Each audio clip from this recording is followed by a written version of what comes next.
নমস্কার সবাইকে, সম্পাস cooking and lifestyle ব্লগে আপনাদের সবাইকে স্বাগত জানাই। অনেক দিন টানা বৃষ্টি হওয়ায় ঘরবন্দি হয়েছিলাম, বের হওয়া হয়নি। তো ভাবলাম বৃষ্টিটা থামলে একটু বেরিয়ে পড়ি। তো আমরা ঘুরতে বেরিয়েছিলাম। ঘুরতে বেরিয়ে একটা কাকিমার সাথে পরিচয় হলো। যেখানটায় আমরা এসেছিলাম তার পাশেই কাকিমার ছোট্ট ঘর। কাকিমার বাড়ির সামনে একটা গাছে হয়ে আছে মৌচাক। মৌচাকটা অনেক দূরে রয়েছে, তাই জন্য ছোট লাগছে, কিন্তু মৌচাকটা যথেষ্ট বড়। আমি আর কাছে গেলাম না মৌমাছি কামড়ানোর ভয়ে।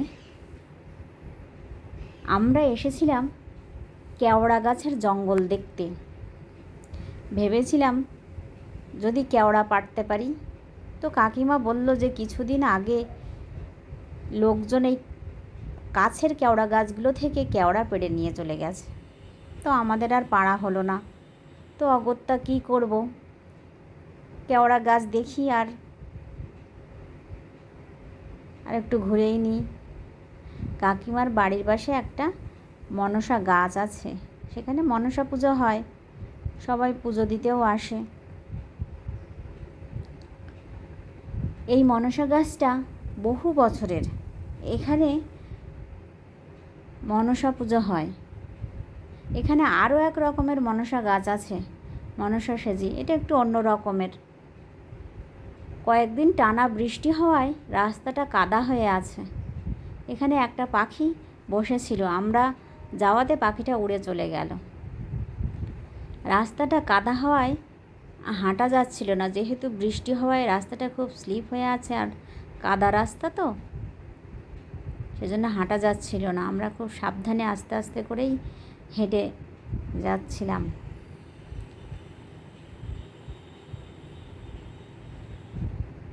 কেওড়া গাছের জঙ্গল দেখতে আসায় আমাদের ভীষণ ভালো লাগছিল, কিন্তু রাস্তাটা যদি শুকনো থাকতো একটু হেঁটে আরও দূরে যাওয়া যেত। কেওড়া গাছের জঙ্গলটা হয়েছে মাতলা নদীর চরে, অনেকটা দূর। এদিকে আমি কোনো দিন আসিনি, আসবো করছিলাম অনেক দিন থেকে, কিন্তু আসা হয়নি।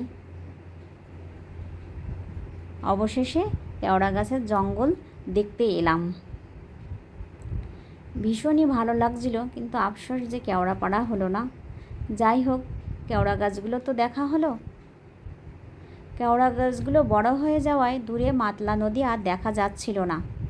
তাও আমরা বেশ খানিকটা দূর গিয়েছিলাম দেখার জন্যে, কিন্তু দেখতে পেলাম না। সন্ধ্যা হয়ে আসছিল, বাড়ি ফেরার তাড়া ছিল। দূরে যতই দেখছিলাম ততই কেওড়া গাছের জঙ্গল। তো আমরা আর বৃষ্টি হওয়ায় রাস্তা কাদা থাকায় আর বেশি দূরে যাইনি। ওই দূর অবধি দেখা যাচ্ছে কেওড়া গাছের জঙ্গল।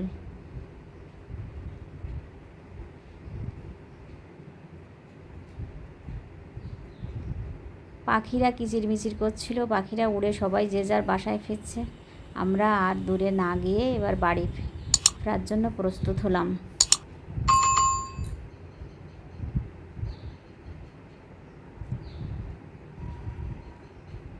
কাছেই এখানে একটা গাছে কেওড়া দেখা যাচ্ছিল, কিন্তু বৃষ্টি হওয়ায় আর আমাদের পক্ষে নামা সম্ভব হয়নি, যেহেতু সন্ধ্যা হয়ে আসছিল।